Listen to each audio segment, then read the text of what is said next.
Уважаемые слушатели субботних встреч,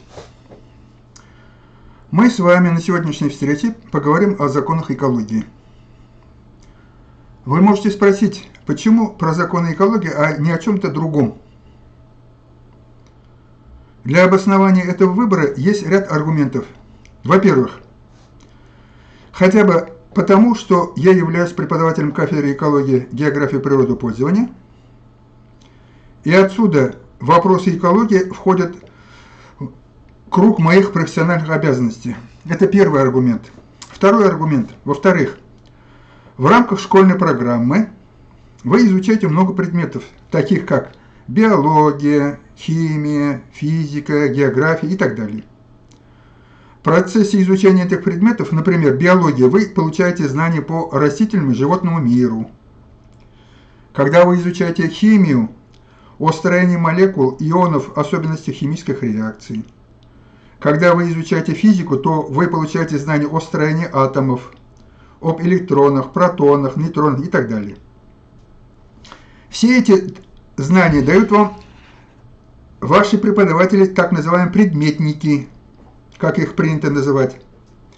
Они имеют соответствующее образование, которое они получают в нашем университете, ключевым словом которого является слово «педагогический», то есть наш университет носит название Башкирский государственный педагогический университет.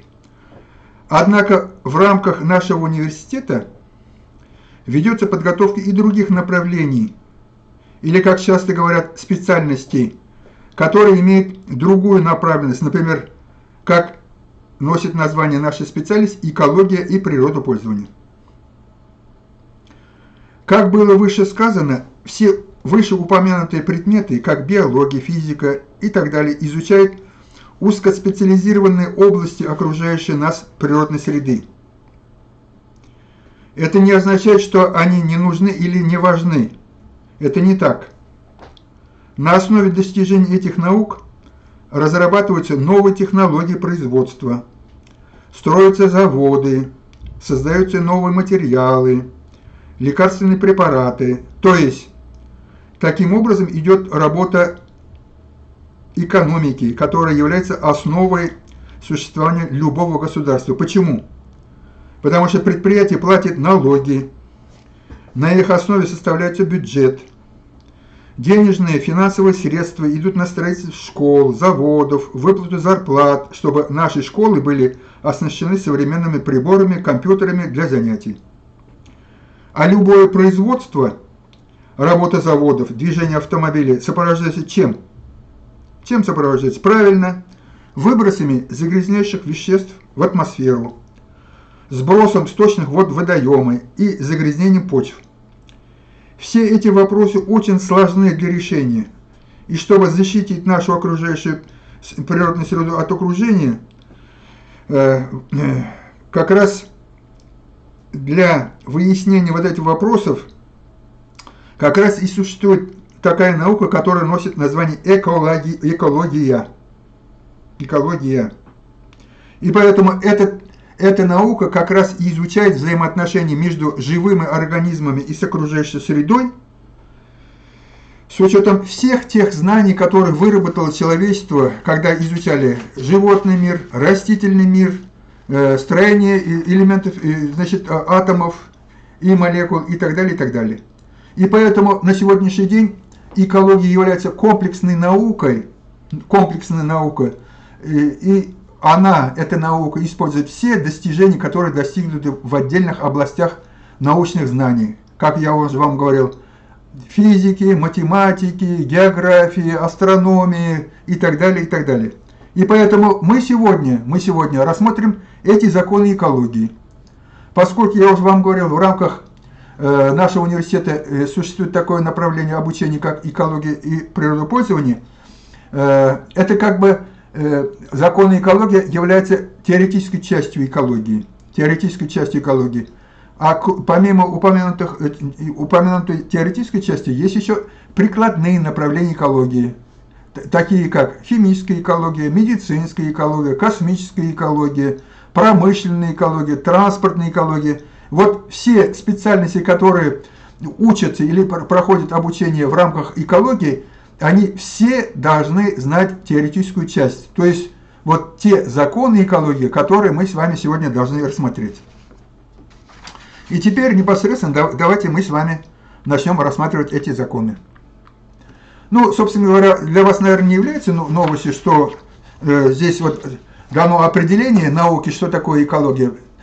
Значит, в общих чертах слово экология исходит из понятия оидом, оикос, то есть дом, убежище, жилище.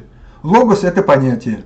То есть это наука, которая изучает взаимодействие между живыми организмами с окружающей средой. Первоначально этот термин был выделен, предложен немецким зоологом Эрнстом Геккелем в 1866 году. Если мы даже открываем тестовые задания, как раз основоположником экологии считается Геккель. Но, к сожалению, если совсем рассматривать все эти вопросы более углубленно, то в 1832 году, то есть за 30 лет до Геккеля, был ученый де Кандоль, который остался в тени немножко, который уже в те года предложил специально научную особую дисциплину, которую он предложил называть эпирологией. Это просто вам на будущее, когда возникнет вопрос о терминах. По большому счету никто не оспаривает, что Геккель на самом деле является автором, который предложил этот термин, слово экология. Но, как вы знаете, нас окружает факторы внешней среды, которые носят название экологические факторы. По своей сути эти факторы бывают абиотические, то есть все свойства неживой природы, и бывают биотические факторы, которые имеют прямую опосредованную форму воздействия живых существ друг на друга. Есть антропогенные, то есть факторы, которые возникают в ходе непосредственного прямого воздействия человека на что-то. Естественно, здесь, наверное, тоже показано, какие существуют основные среды жизни. Это у нас наземная воздушная часть, потом почвенная среда, и есть еще среда внутри живых организмов, где проживают у нас паразиты. Среди этих факторов основными понятиями среди экологических факторов существует такой фактор, который носит название лимитирующий. Из самого названия уже мы можем понять, что речь идет об ограничивающих факторах. Это понятие было введено химиком Либихом в 1840 году. Почему? Потому что он является основоположником экологии закона минимума. Любой организм имеет пределы выносливости, где этот организм максимально развивается, и есть зоны, где наступает гибель этого организма. Например, огурцы у нас теплолюбивая культура. Если у нас температура будет где-то приближаться к 10-5 градусам, огурцы просто погибнут. Если у нас температура будет за 35-40 градусов, без полива огурцы тоже погибнут. А оптимально считается 18-22 градуса. Или, например, мы, люди, человечество, комфортно себя чувствует в условиях температуры 18-22 и при относительной влажности воздуха 60-80%. Так, предел устойчивости. То есть любой организм характеризуется экологическим минимумом или экологическим максимумом. И диапазон между двумя величинами принято называть пределами устойчивости, выносливости или толерантности. И теперь непосредственно давайте мы с вами рассмотрим законы экологии. Вот самый первый закон, который был озвучен Либихом, химиком. В данном случае вот перед вами бочка. Каждая дощечка, боковая дощечка этой бочки можно считать за определенный экологический фактор. Мы с вами видим, вот перед нами самая коротенькая дощечка, И сколько бы мы ни пытались наполнить эту бочку водой, мы этого не сумеем достичь, потому что, достигнув вот уровня самого коротенькой дощечки, вода у нас будет выливаться. И для того, чтобы мы могли заполнить эту бочку, мы вот эти дощечки должны поднять максимально много.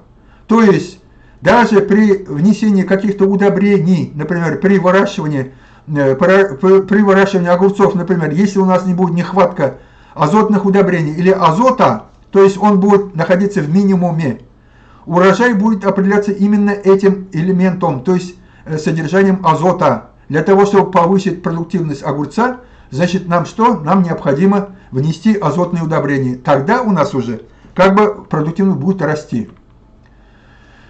Так, это был самый первый закон.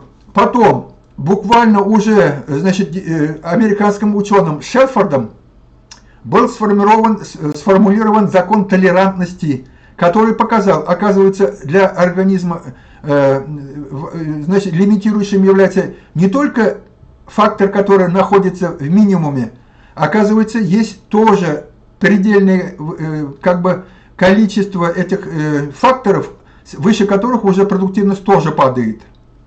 То есть речь идет о том, что оптимум жизненного состояния – это некая область, слева и справа которой уже организм себя чувствует плохо, и при выходе за пределы этих оптимальной зоны просто наступает гибель этих организмов. Следующий закон – закон ограничивающего или лимитирующего фактора. Закон гласит так, что наиболее значим для организма тот фактор, который более всего отклоняется от оптимального его значения. Например, для оленей или лосей, которые обитают в лесу, ограничивающим является глубина снежного покрова. Если будет глубокий снег, они не могут передвигаться, они не могут найти корм, и это будет лимитирующим фактором, и это приведет к снижению количества лосей. Мы, например, мы выезжали в экспедиции и проводили научные исследования в условиях Учелинского района, и в условиях глубокого снега лоси просто умирают, потому что они не могут передвигаться, потому что лимитирующим фактором, ограничивающим фактором выступает глубина снежного покрова. Или, например, распространение бобов в Арктике ограничивается распределением опыляющих их шмелей. И поэтому на острове Диксон, где нет шмелей, не встречаются и бобовые, хотя по температурным условиям там как раз, то есть по температурным условиям существование там этих растений еще допустимо. То есть условия по температуре есть, но нет шмелей. Следующий закон экологической индивидуальности вида был сформулирован в 1924 году русским ботаником Раменским. Экологический спектр и толерантность разных видов не совпадает, каждый вид специфичен по своим экологическим возможностям. Ну, тут, собственно говоря, комментарий особо не требуется. То есть первый и второй вид – это белые медведи с узким спектром толерантности, в данном случае стенотермные, живущие при низких температурах. Они себя комфортно чувствуют, первый и второй, вот здесь как раз на графике показано. Третий, четвертый, пятый – это у нас тоже узкая толерантность, но стенотерм, которые живут при высоких температурах. А есть некоторые виды, например, наши леса эвротермные, которые имеют большой спектр. Леса спокойненько выживают и в условиях низких температур, и спокойненько выживают, себя вполне комфортно чувствуют, когда температура даже выше. Дальше есть такой закон пирамиды энергии Линдемана. Закон, согласно которому при переходе с одного трофического уровня экологической пирамиды на другой уровень потребляется в среднем 10% энергии биомассы или вещества в энергетическом выражении. О чем это говорит? Это говорит о том, что внизу пирамиды у нас энергия 100%. Вот даже с правой стороны рисунок, видите, так это растение. На следующий уровень травоядным насекомым из этих 100% передается 10%, от этих 10% следующий уровень хищные насекомые передается 1%, следующий высокий уровень, например, передается опять 0,1%. И поэтому эти пирамиды не бывают бесконечно длинными. Потому что вы обратили внимание, из 100% энергии на вершине этой пирамиды всего лишь остается 0,1%. Поэтому вот эти пищевые цепи и уровни передачи энергии, они не могут быть бесконечно такими длинными. Ну, тут, собственно говоря, тоже вот Николаевская пирамида, тоже вот красочная картинка представлена. Как все это видно? С левой стороны это у нас трофические уровни для растительности, а с правой стороны это у нас для водной среды. То есть нижние части 1000 килограмм это у нас водные моллюски, водоросли, плавающие, значит, разного рода моллюски, потом выше трофический уровень передается энергия 100 килограммов, потом выше у нас рыбы 10 килограмм, и на вершине этой пирамиды акулы, где уже эта энергия становится доступным всего лишь 1 килограмм. Дальше мы с вами прекрасно должны понимать, что мы находимся в окружающей среде, и на нас воздействует много факторов. Одновременно на нас воздействует давление, одновременно на нас воздействует температура, одновременно на нас действует, значит, влажность воздуха и так далее, и так далее. И поэтому здесь создаются разные условия, то есть комбинация разных факторов. Поэтому существует такое понятие, как закон взаимодействия экологических факторов, говорящий о том, что оптимальная зона и пределы выносливости организмов по отношению к какому-либо фактору могут смещаться в зависимости от того, в сочетании с какими другими факторами осуществляется взаимодействие. На рисунке здесь как раз вот видно. На рисунке как раз видно. В зависимости от, в нижней части у нас количество осадков, в верхней части у нас температура, поэтому зависимость растительности от среднегодового количества осадков и температуры. Вот для тропического леса под цифрой 1 это одни условия. Для второй лес листопадный это совершенно другие условия. У степной растительности 3 это тоже другие условия. И значит, шестая зона это у нас арктическая горная тундра. То есть сочетание факторов только именно внутри вот этих параметров, где у нас температура и влажность, организмы могут спокойненько как бы существовать. За пределами этого они, собственно говоря, уже не могут существовать, они погибают. Ну, здесь вот как раз и представлено в таком формате. Вот, смотрите. Пределы толерантности по отношению к какому-либо фактору могут изменяться в зависимости от действия других факторов. Вот, совместное влияние температуры и влажности на смертность куколки, вредителя, шелкопряда. Вот, видите, да? Вот у нас узенько, с правой стороны у нас процент смертности, с левой стороны этого рисунка это у нас температура, и внизу у нас относительная влажность. Обращаю внимание, середина.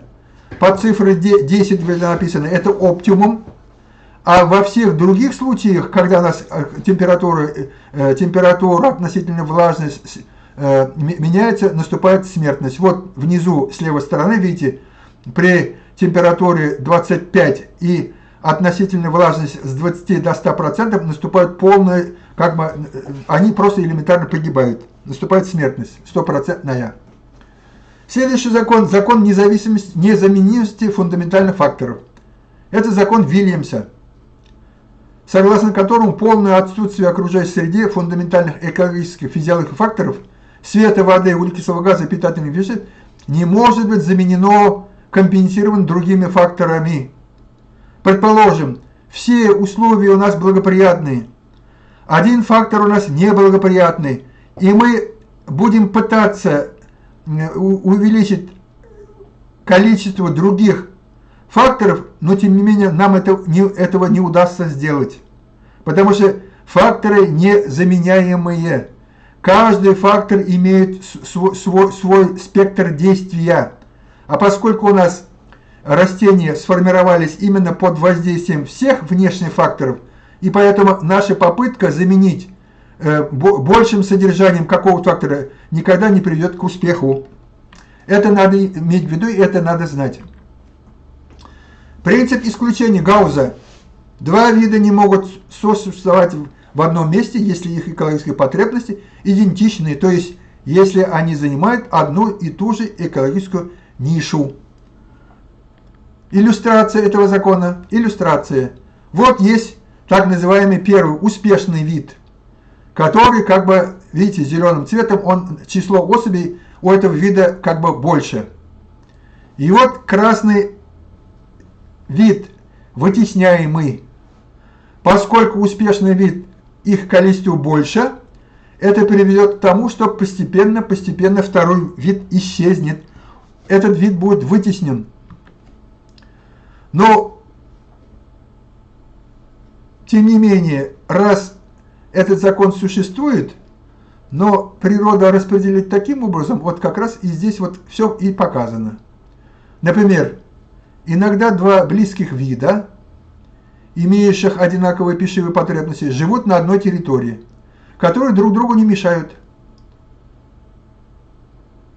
В Англии большой баклан и хохлатый баклан совместно гнездятся на одних и тех же скалах и кормятся в одних и тех же водах, но они вылавливают разную пищу. Как они могут разъехаться?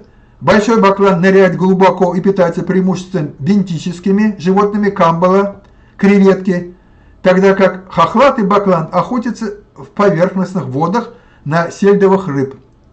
То есть, так вот получилось, что они находятся на одной пищевой цепочке, но тем не менее они сумели вот так вот сориентироваться, что один баклан, значит, ныряет глубоко, а другой с поверхности, и тем самым они спокойненько могут жить на одной территории. И, наконец, буквально это вот в 20-х годах есть так называемые законы Барри Коммонера, где в таком формальном упрощенном виде американский биолог и эколог сформулировал вот эти законы, 4 закона экологии, которые сформулированы в виде афоримов, то есть афоризмы, так скажем. Первое. Все связано со всем. Об экосистемах и биосфере. То есть все элементы природы между собой связаны. Отдельно рассматривать и что-то пытаться сделать, этого не получится, этого не нужно делать. Это как сам факт нужно принять во внимание. Второе. Все надо куда-то девать.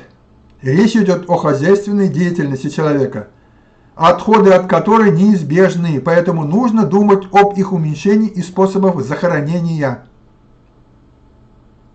Третий, наверное, не то что самый важный, но тоже значительный афоризм. За все надо платить. Речь идет о рациональном природопользовании. То есть за комфортабельную жизнь в городах нужно платить загрязнение атмосферы, за получение высоких урожаев удобрениями, за ухудшение здоровья населения санаториями, лекарствами и так далее. И, наконец, 4-й афоризм. Природа знает лучше. Самый важный закон природопользования – природу нельзя покорять, можно только сотрудничать с ней, исправляя последствия хозяйственной деятельности и способствуя сохранению природного равновесия. Вот я тоже когда-то учился в школе. Когда я учился в школе, это было давно. Вот в наше время говорили, наша задача взять у природы и преобразовать эту природу. Сейчас, в настоящее время, таких лозунгов уже нет. Потому что мы покорять природу не можем.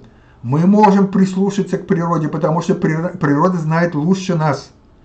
А лучше знает она из-за чего? Потому что там изначально все сделано было гармонично.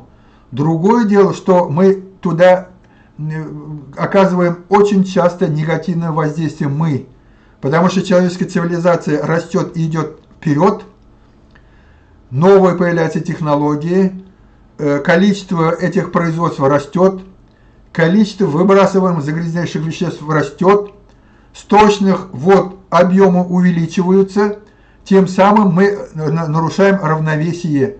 Поэтому на сегодняшний день остаются актуальными именно вопросы отхода, проблема уменьшения этих выбросов, проблема, значит, вторичного использования сырья и вторичных продуктов для того, чтобы в меньшей степени тратить природные ресурсы. Потому что мы с вами прекрасно понимаем, что ресурсы, они конечны, а желание наше красиво жить с каждым годом увеличивается и увеличивается. Легкой, красивой жизни мы с вами легко и быстро привыкаем. И наши потребности всегда растут. Всегда растут, они не имеют границы. Нам хочется хорошего жилья, нам хочется красивой одежды, нам хочется, чтобы у нас были, значит, автомобили, которые экологически чисто работают, которые комфортабельны, которые имеют хорошую скорость. И желание у нас растет и растет и растет, а природные ресурсы все ограничены. Они когда-то закончатся. На сегодняшний день считают, что не имеет границы и не имеет как бы большие объемы только солнечной энергии. И то это не совсем правильно и правда, потому что в конце концов через 10 лет, миллиардов лет Солнце тоже должно как бы погаснет. Но к этому времени, через 10 миллиардов лет, что у нас будет, мы не знаем, потому что мы с вами знаем, что человечество, наука работает, ищет другие способы добычи энергии. К этому моменту, может быть, что-то прояснится. По крайней мере, это в ближайшее время, пока мы как бы обеспечены всем. И вот как раз здесь хронологическая таблица законов экологии. Вот нижнюю строку посмотрите. Количество законов. Самый первый, самый буквально один закон, он появился в 1700-1800 годах, в 1793 году. Закон корреляции. Я в данном случае как бы не стал приводить.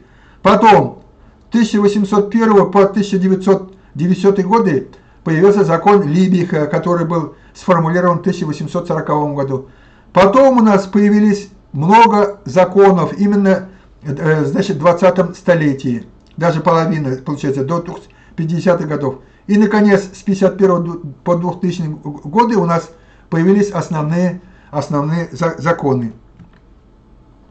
И вот на сегодняшний день самыми острыми проблемами, связанные, которые нас мучают, вопросы, которые стоят перед наукой и экологией, перед человечеством, проблемы, которые нам необходимо решить. Прежде всего, это что? Это народонаселение. Народонаселение. Почему для нас это важно? Это важно из-за того, что считается, по крайней мере ученые считают, что наша Земля способна прокормить 9-10 миллиардов человек. На сегодняшний день мы уже приближаемся, если не стало больше, 7,5 миллиардов человек на Земле проживает. То есть до 9-10 миллиардов осталось буквально 1,5-2,5 миллиарда. То есть это ближайшая перспектива. Вот здесь из графика вы видите, что уже предполагают, что значит, к 50 году у нас будет уже 9 миллиардов. Причем обстановка выглядит таким образом, что основное увеличение народного населения идет за счет стран Юго-Восточной Азии. Европа, население уменьшается, потому что там не происходит воспроизводство. Для того, чтобы расширенное воспроизводство человечества было, то в каждой семье количество детей должно быть 2,2 человека, или 2,2 ребенка должно быть в каждой семье. Это в среднем. А в странах Юго-Восточной Азии это показатель намного выше. А в странах Европы это меньше. И поэтому, наверное, когда у нас возникла проблема с беженцами, например, Германия с удовольствием как бы не то что пригласила, они не стали отказываться, потому что нужны рабочие руки. И сейчас уже многие государства достаточно много как бы, ну,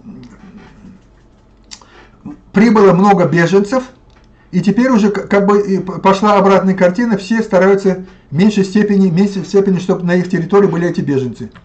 Следующий рисунок.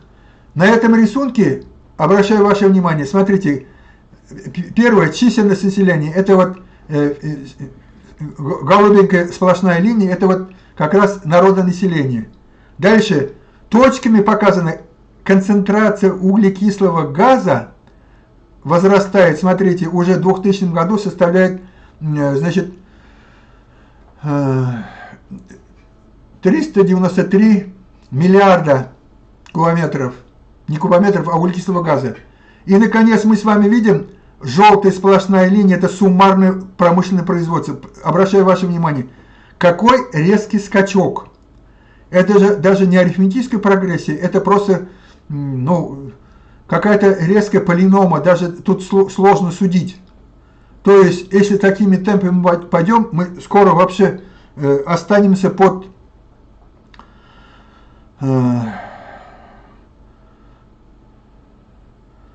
ну, так скажем, концентрация загрязняющих веществ будет резко повышаться, и это, соответственно, вызовет огромные проблемы для нас. Следующий график. Сокращение площади пахотных земель, увеличение населения, растущая потребность в интенсификации сельского хозяйства. И речь идет о чем? Одно дело народонаселение, другое дело промышленное производство. А ведь с увеличением народонаселения возникает проблема обеспечения продовольствием. А продовольствие обеспечивается за счет чего? За счет площадей пахотных земель. Вот столбчатая диаграмма, синий цветок, синие столбцы, видите? С каждым годом пахотные земли на гектарах на душу населения у нас уменьшаются. А с правой стороны у нас происходит увеличение народонаселения. И, соответственно, эту проблему надо решать. А увеличение производства связано с повышением урожайности продовольственных культур. Это, в свою очередь, вызывает потребность внесения минеральных удобрений. Минеральные удобрения в большинстве своем это химические элементы, то есть это искусственно созданные питательные элементы. Их бесконечно, дозировку их бесконечно повышать нельзя, потому что, достигнув определенного предела, эти удобрения перестают работать. Значит, надо каким-то образом повышать продуктивность. Потом сюда включается, значит, для того, чтобы повысить продуктивность, включается процесс, работа селекции. Однако селекционная возможность у нас тоже не бесконечный. Корова у нас, которая телится, она не может 5 телят родить. Корова может быть только одного телянку родить. Свиноматка 50 этих маленьких детенышей тоже не может родить. Родит она 10-12. А курица тоже не может, как пулемет, строчить, чтобы каждый день 365 яиц. Курица тоже не может. То есть это некие ограничители, которые связаны с биологией. Корова тоже не может бесконечно увеличивать надои молока. Это первое. Второе. Существует обратная корреляция между продуктивностью и качеством. Например, если у сахарной свеклы корнеплод увеличивается, вес одного корнеплода, то, соответственно, и уменьшается сахаристость. Или, например, клубень картофеля чем крупнее, тем меньше содержит в процентном отношении крахмала. Или, например, если урожайность повышается зерновых, то там уменьшается содержание клейковины. А клейковина обеспечивает вот пышность булок, которые вы покупаете или едите дома, или когда ваши родители пекут пироги. Поэтому высший сорт покупают муки, и у нас получаются пышные, такие интересные, мягкие булки, потому что там повышенное содержание клейковины. Так вот, чем выше урожайность, тем меньше клейковины, то есть качество падает. То есть существует обратная корреляция между уровнем или величиной урожая или чего-либо и качеством. И, наконец, мы с вами должны понимать, что человек является частью единой природной системы, и что человек – социальное существо. Что это означает? Социальное существо означает, что мы обладаем разумом, у нас есть сознание, и мы должны работать над тем, чтобы вот все эти вопросы, которые ставит нам природа, а с другой стороны, эта картина в большинстве своем создана нами тоже, потому что мы с вами, будучи изначально частью природы, мы вышли из природы. Когда нас было мало, мы не оказывали столь большое влияние на природу. А когда в 21 веке нас стало много, мы начинаем уже как бы являться основными не источниками, а основными членами воздействия на окружающую природную среду. И от того, как правильно и как разумно мы будем строить отношения с природой, будет зависеть наше будущее. И поэтому, если сегодняшняя наша встреча вам была интересна, то вы спокойненько можете прийти к нам, и в течение 4 лет вы будете изучать все науки, которые имеют отношение к природопользованию. После окончания бакалавриата вы можете поступить в магистратуру, по истечении которого, то есть 2 года вы изучаете магистратуру, проходите обучение в рамках программы магистратуры, получаете диплом, а потом вы можете работать в различных предприятиях, организациях в качестве экологов, в качестве экспертов, в качестве заводских лабораторий, которые будут обеспечивать нормальное функционирование этих производств. И в конце благодарю за внимание. И ждем вас после окончания школы, чтобы вы спокойненько пришли к нам и поступили в наш университет. Мы будем рады вас видеть. До свидания.